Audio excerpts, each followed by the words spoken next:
Quinte Humane Society is Belleville's home for unwanted and unappreciated animals.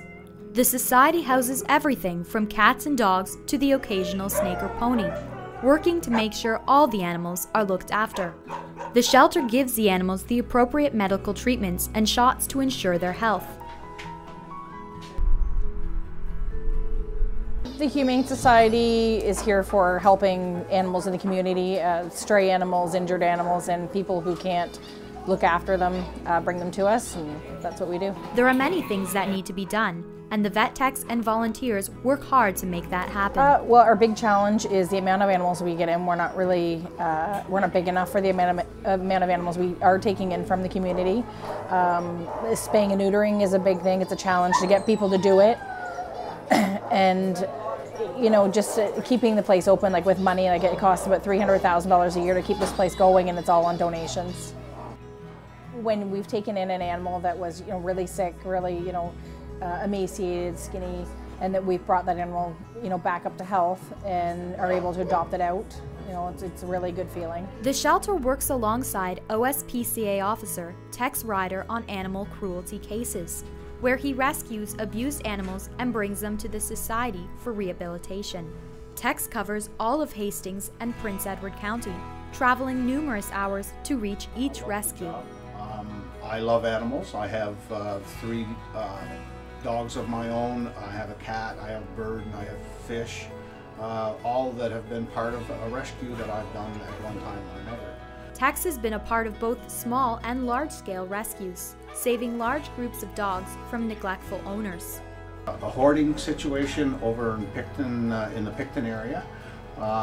We took, it's a while back, but I believe there was 127 animals that we took out of that house, out of a house. As well, there was a large number of dead animals in a freezer. The lady was eventually convicted of animal cruelty, and at this point she can never own animals again for the rest of her life. Other rescues are set up by large-scale transport teams that relocate and rehabilitate animals that have been abused. Sonia Steen and her friend Tracy Charlesley run their own rescues while working alongside organizations such as Open Arms Transport to help in the relocation of these animals. Sports can start in states like Ohio or Kentucky and could end anywhere from the US to Canada. Just getting into it, there's such a need for it. Yeah. And it's becoming more and more of a public thing. Like even 10 years ago, people didn't realize that there were foster homes and rescues. They thought if they wanted to help a dog, they went to the local SPCA or the pound of the shelter and they got one. Or a breeder and got one. But now people are just becoming more educated about puppy mills and rescues and fostering.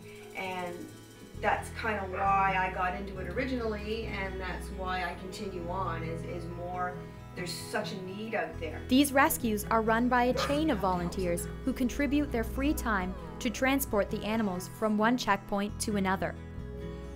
Sonia's route is from Port Hope to Belleville, while having her foster home base out of Trenton. There are many reasons to adopt rescued animals and to visit the Humane Society, and the price can't be beat. These animals need a forever home with people who will care for them as much as they want to care for you.